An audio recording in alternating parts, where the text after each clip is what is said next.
Salicylic acid ప్రొడక్ట్స్తో కలిపి ఈ సోప్ని వాడకూడదన్న విషయం మీలో ఎంతమందికి తెలుసు? నా పేరు సంతోష్, మీరు చూస్తున్నారు ఇది మన ఫార్మసీ. ఇందులో ఉండే ఇంగ్రీడియంట్ బెంజాయిల్ పెరాక్సైడ్. దీని ధర 110 రూపాయలు. దీనిని మ్యాన్కైండ్ మార్కెటింగ్ చేస్తూ ఉంటుంది. దీని యొక్క ఉపయోగాలు మనం గమనించినట్లయితే, ఈ మెడికేటెడ్ సోప్ని అన్ని రకాల యాక్నే ట్రీట్మెంట్లో అయితే భాగంగా ఉపయోగిస్తూ ఉంటారు. యాక్నే రావడానికి కారణమైన బ్యాక్టీరియాని ఈ సోప్ చంపేస్తుంది మరియు యాక్నెస్ ఏర్పడడానికి కారణమైన సీబమ్ అనే ఆయిల్ ప్రొడక్షన్ తగ్గించి యాక్నెస్ ఏర్పడకుండా చేస్తుంది.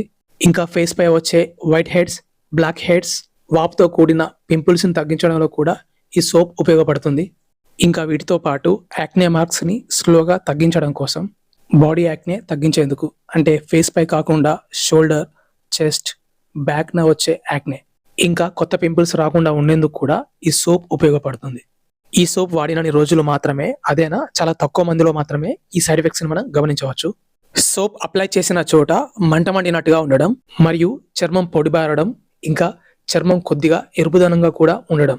వార్నింగ్స్ మరియు ప్రికాషన్స్ గమనించినట్లయితే, సాలిసిలిక్ యాసిడ్ మరియు రెటినాయిడ్స్ ప్రొడక్ట్స్తో కలిపి ఈ సోప్ను అయితే ఉపయోగించకూడదు.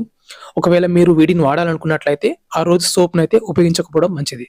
ఈ సోప్ని పగిలిన చర్మంపై, గాయంపై, పుండు పైన కూడా అప్లై చేయకూడదు.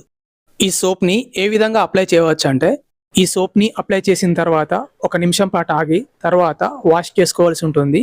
అలా వీలు కాకపోతే నార్మల్ సోప్లా కూడా వాడుకోవచ్చు. మీరు దీనిని వాడడం మొదటిసారి అయితే 2 డేస్కి ఒకసారి, డైలీ వన్స్, తర్వాత డైలీ ట్వైస్ ఈ విధంగా వాడవలసి ఉంటుంది.